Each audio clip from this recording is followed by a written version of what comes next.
Good afternoon, everyone. I am Ritika and I am studying in Pragnya IAS Academy. Today we have Farkhanda Qureshi, who has secured AIR-67 in CSE. Hailing from Bhalaghat, Madhya Pradesh, she achieved this milestone in her fourth attempt. Her journey is a testament to perseverance and strategic preparation. Farkhanda Qureshi has secured 67th rank in UPSC 2024 Civil Service Examination and would soon join the Lal Bahadur Shastri National Academy for Administration, Dehradun, for training to become an Indian civil servant. She is preparing for UPSC in 2021. Despite failures, she did not give up. Farkhandi ma'am's aspiration to join the civil services began in her 8th grade, when she was inspired by a district collector featured on a local television channel. Determined society, she embarked on her UPSC journey in 2021. Despite facing challenges and initial setbacks, her unwavering commitment and the support of her family propelled her forward. Farkhandi ma'am's achievement has been a source of inspiration, especially for the youth in her community. Her success underscores the importance of determination, strategic planning, and family support in achieving one's goal. A very happy afternoon, Qureshi ma'am, and to the students of Pragnya IAS Academy. Good afternoon, sir. It's a moment of immense pride and inspiration as we host a very special guest today who has secured the outstanding rank in the prestigious examination, UPSC Civil Services. And I think that it is an achievement, not just a personal milestone, but a beacon of hope and motivation for thousands of aspirants across the country.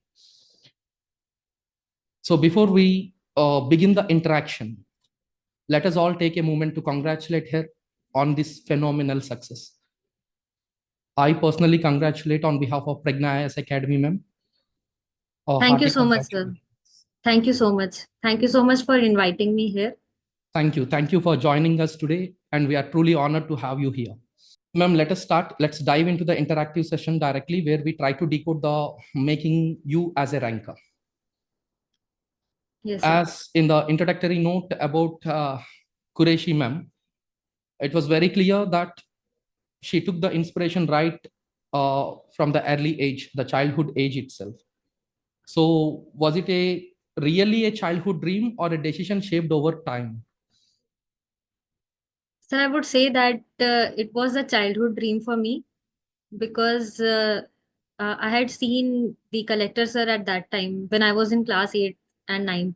So from that, I got to know about the post of IAS and the exam of UPSC through which I can come in this service. So it was quite a childhood dream, but with evolving time, I got to know more about the exam. And so I started the preparation in my after my college. That's very nice to hear you. Can you walk us through the emotional journey of your preparation, especially your toughest and most rewarding moments? Yes, sir. Sir, there were many challenges. There were many ups and downs because it was quite a long time I had been preparing. I started in 2019 and then gave my first attempt in 2021. At that time, I couldn't clear prelims. So that was quite a low moment for me.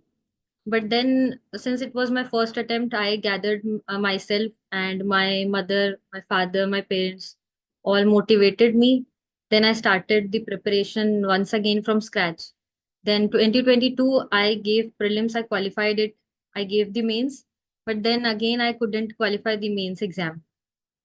And then in 2023 attempt, I gave prelims, I gave mains, I gave the interview as well, but then I couldn't make it to the final list. So that was the lowest point I had seen in my preparation because going till the interview stage, we get a quite of hope that we will make into the list, but I couldn't make it. So that was quite a low moment for me. But then I had this was a childhood dream as well.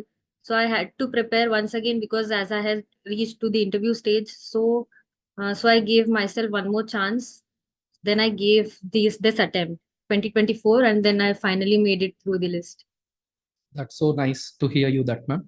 So in this so-called preparation, quite a long time, 4 years, which really shows and to be appreciated about your consistency and the commitment towards clearing the examination. So can you please suggest which book or resource do you believe was a true game changer in your preparation and why? Because you write as a fresher, we know that these are the book lists, that these are the resources. Reading that again and again, so I don't think that it could be a true game changer. So I would like to know, especially for the young aspirants here, that what was the true game changer in your preparation? Sir, I would say that reading the NCRTs was quite helpful and a quite game changer for me, because through the NCRTs we get a basic understanding of the topics of the subjects that we have in UPSC syllabus. So without that, we can't jump straight into the standard books. So reading NCRTs is very, very helpful for every aspirant, even though if they have read in the school, they should read it again in the exam preparation, and that could be a game changer. And without that, you can't just write the exam, I think. So in this so-called preparation, as we know that the static content along with the current affairs is very important. We need to interconnect those. So how did you balance that static content and the current affairs in your daily schedule as a part of your long-term journey? Yes, sir. Sir, I had a daily schedule in which I give at least 2 hours to current affairs, in which I read the newspapers and monthly magazines. So that was a daily routine. I used to study that, and apart from that, the remaining time I studied the static preparation, whatever we did for the GS optional and essay. So integrating the current affairs with the static is very important, because UPSC has also changed the trends and the pattern nowadays, that it has started to ask questions that are linked to the current affairs. So the integrating the static with the current affairs is very necessary. I will give an example. For example, in the Manipur, we have recently seen that president rule has been imposed. Yes. So we don't just need to see that Manipur we have some president rule, but going back to Lakshmikant, reading whatever that is there in the emergency chapter about the president rule and the national emergency, financial emergency, you read that everything and then link it with whatever you have seen in the current affairs. That would be very helpful, because in the mains also UPSC is asking about the current affairs derived questions. So in Correct. this preparation would be very helpful for these students. So did you follow any rigid timetable for this, or was it more of a dynamic approach based on your short-term and long-term goals? Sir, it was quite dynamic. I generally used to study the current affairs in my morning time only. And then the rest of the preparation, I divided my day into two parts. First was for the GS, and second one was the optional during the mains preparation. And then in the prelims time, I used to devote at least 1 to 2 hours to CSAT and rest for the GS and tests and all. Nice. Then what role that your mock tests and answer writing play in your mains preparation? Could you share any specific techniques that worked out? Yes, sir. Sir, I followed an approach in which I used to study about one paper and about one topic or one subject, and gave sectional test first, and then assess my preparation according to that. Nice. When one time I have done the revision for one subject, for example, I have done for GS1 entirely, Indian Society, History, Geography, then I will give an FLT, full length test, and then assess my preparation with whatever the feedback has been given, and then improve in whatever the next test I will give. And in that way, I did my tests. So what about your essay practice? Because essay writing is often challenging nowadays. So how did you prepare for that exclusively, and what advice would you give to the aspirants? So for essay, I didn't do any extra preparation. With whatever the GS and current affairs I had studied, I integrated that with the essay. One thing I did, that I studied a lot of topper copies, essay copies for that. And I extracted some good introductions and some good anecdotes, examples from that. And I saw how the flow of the essay has been maintained. Through that, I got to know the what good would be done in the essay. So that I did for my essay preparation. So GS paper 4, coming to that the ethics paper is more subjective in nature. So how did you ensure high scoring in this GS paper 4? Yes, sir. Sir, in the ethics paper, firstly, we need to study a particular book, whichever suits you, or if any coaching, if any material is there. So we can study that and then make short notes out of it with every theme that has been mentioned in the syllabus. For example, attitude, ethics, emotional intelligence. Make 1 or 2 pager short notes out of it, and then whatever we read in the current affairs, we need to think from that perspective, and then add whatever the examples and case studies we get in the newspapers or monthly magazine. That would be beneficial. For the case studies, the approach is that whatever we have studied in the theoretical part, we need to just apply that and be more practical and balanced in our approach, and writing our case studies with whatever the stakeholders are there, addressing with the stakeholder approach. That would be beneficial, and this would also make our answers holistic, and the case studies also. So in this so-called examination to clear, as I know, developing perceptions is also more important. Yes. So could you please briefly explain that what really made, what approach that you had followed in order to develop your own perceptions towards a particular entity, towards a particular debate? Yes, sir. Sir, firstly, whatever subjects we study, that implicitly play a large role to make our perceptions and build our thoughts and personality. Apart from that, we can read some good books as well, and the editorials that we see in the newspaper, that quite help in making our perspectives. The editorials, especially the explained page in the Indian Express, that is quite helpful. That would be quite helpful for the aspirants, because that helps gain a balanced approach in our answers as well, and in turn also help in the interview preparation also. So as I being a psychologist as well, I would like to know about the mental resilience. Did you ever feel like giving up? Because 4 years is not a small thing. I Yes, sir. personally really appreciate that, because being an interview candidate back to back, even I know the pressure that we as the aspirants, how we should. So did you ever feel giving up? How did you handle those low moments, self-doubt or burnouts? Yes, this is quite natural, as human mindset is there that we generally attract negative things and the low phases. I also faced the same. Every second day I felt that I don't know I would make it to the list or not, because I had given my a long time for this exam, 4 to 5 years. So I also felt the same. But I would say that we have many reasons to quit, but we have to find only one reason so that we can continue in our journey, and only one reason that we can find that would be helpful for us. And I would say that in such low moments, the role of parents, friends would be quite game changing for us. So talking to our parents and whoever we are close to in those low moments, that would make our journey more smoother.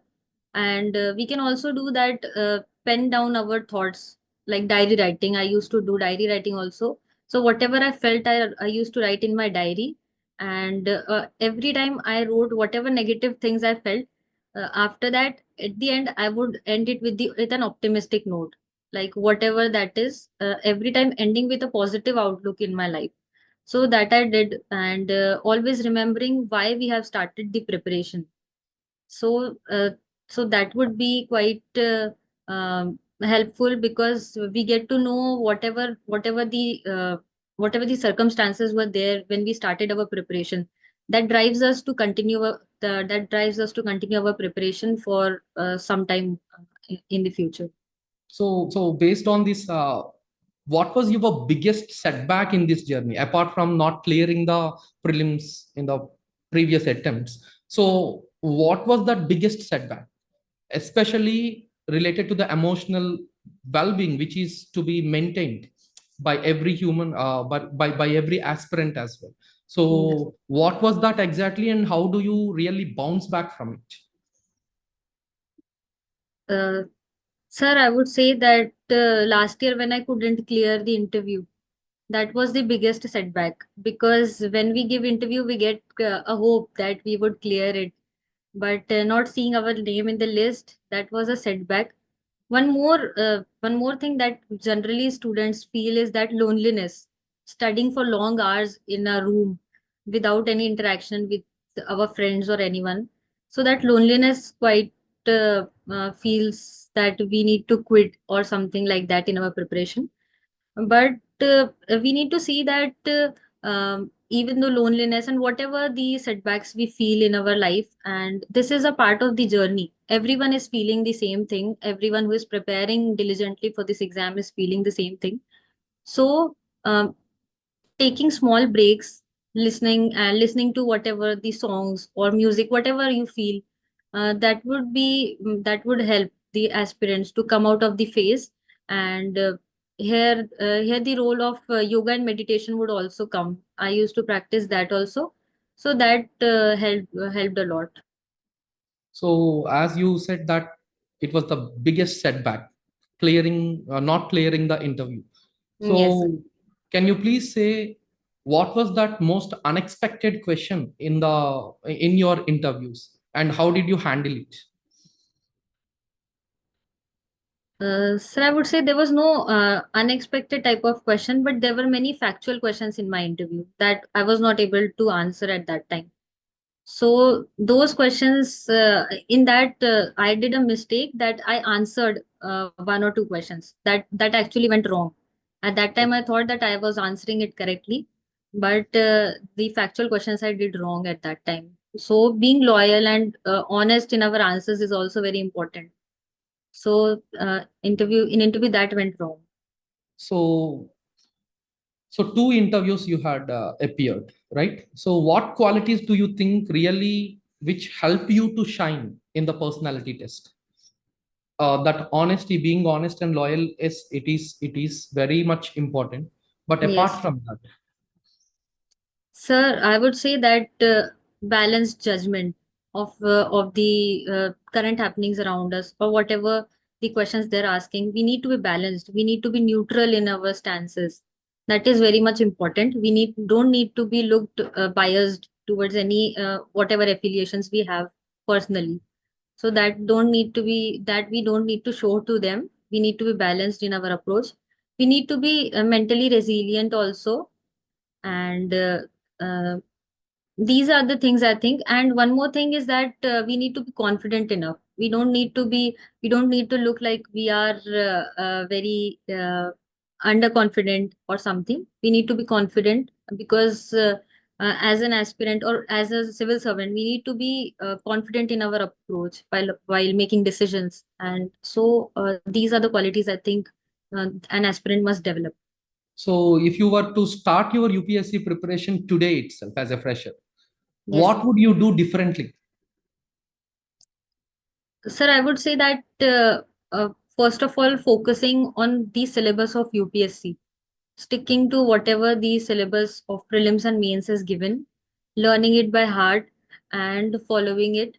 Then the previous year questions, they don't need to be underrated. They are very important, and they tell us the trend, what the UPSC demands and what UPSC wants. So focusing on that rather than following any random material or something, we need to follow previous year questions. Then the resources must be very limited. We need to pen down whatever the resources we need to follow, rather than a scattered preparation. We must have some consolidated notes of that, whatever resources we are referring to, and analyzing our preparation in the meantime. That is very important. So could you please identify that common myth about UPSC preparation that you would like to debunk for the aspirants? So the biggest myth that I also faced was that being a student of a normal government college, I studied in Balaghat itself from a government college. I used to face the same myth that the people from big universities or IITs, they only crack this. So I would like to bust that myth, as I also have been a part of a small college and I cleared that. So, being from any institution, from wherever you have studied, you could clear this exam, given that you work hard, and also smart work is also needed in this exam preparation. And you must have a passion that you and have some zeal in yourself that you will crack it one day or the other. So this was the biggest myth. So any productive hacks, routines, or tools that really helped you to stay on back during this long preparation hours? Sir, I used to follow my hobbies. Whenever I faced that I was not able to study for very long hours, then I would switch back to my hobbies, because that would also help me build my personality as well, and would help in the interview also, because there some questions have been there. So so the students can cultivate some hobbies also. Rather than studying for long hours, we must be productive also in our lives also. So this I would say. So I think that today the young aspirants, even the serious most aspirants, they use it to distract from the digital media, the social media and all. So how did you manage the digital distractions like social media and the phone uses? That could be very helpful for the young aspirants as of now, who started their preparation at a very young age. Yes, sir. Sir, for that, we can limit the usage of our phones. There are many apps that are being there in the digital area. We can use to limit the apps which we use very frequently. So the screen time can be reduced through that. And I used to put my phone on the airplane mode so that I won't use it for a long time. So that was quite useful for me. Fine. So as a future civil servant, what area of governance or social justice that you do feel the most passionate about improving? Sir, I feel that being coming from an area that is quite remote and tribal dominated, I think that I would like to work for the tribal areas for their socio-economic development, as government has also been coming up with many schemes like for PVTGs, PM Yes. Janman scheme. So, sir, I would work for them for the tribal areas and for the tribal welfare mostly. And there are other areas also that I had thought about for the women education and for the social amenities that we see in the urban areas. All these I would like to work upon. Fine, fine. Very nice to hear you that, ma'am. So before we close, what is that one golden piece of advice you did like to give to every serious UPSC aspirant in this room watching you today? Sir, I would say that the most important thing is patience. We come into the preparation with a thought that we would clear in 1 or 2 attempts, but that is sometimes not true for some aspirants, for many aspirants. So in that phase, we need to have patience and self belief in ourselves. And self belief is very important. Believing in yourself and faith in yourself that you will clear it, and reminding yourself that you are the best and you will clear it one day. That is very important, and that will very helpful, very be helpful for the aspirants for the long term. Nice, ma'am. Thank you so much, ma'am, for sharing such enriching insights and personal reflections as well. Your words have certainly lit a spark in every aspirant's preparation journey.